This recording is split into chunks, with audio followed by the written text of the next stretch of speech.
There are 3 ways to create a scene: with pre-programmed switches, with Easy Step, and with EasyTime. This tutorial explains the third option. Please note that you can modify an existing scene with the same method.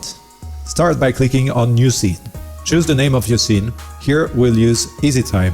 Click on Empty to create a blank scene and click onto OK plus Edit.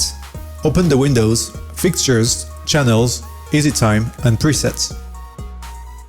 In the Fixtures channels, select the fixtures that you want to control.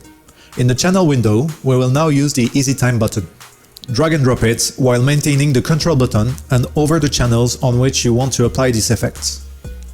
In the EasyTime window, select one of the effects that you want to apply and drag and drop it to the compatible timeline.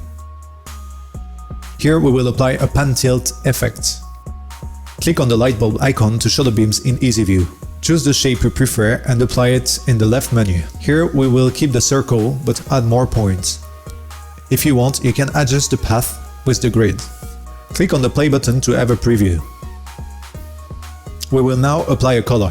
Find your favorite effect in the drop-down menu and tune it if necessary.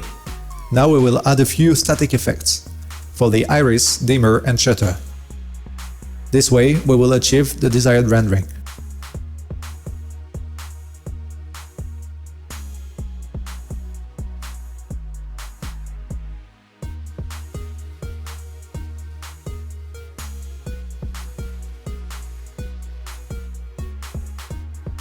The buttons of the EasyTime window allow you to play a scene, hide or show the effect panel. By clicking the gear, you can show the icon onto the timeline, show the selected fixtures, or link your effect to the music BPM or pulse. When the music match options are checked, music notes appear on top of the timeline. You can also adjust the zoom level, stretch an effect to the end of the scene, or repeat an effect till the end of the scene.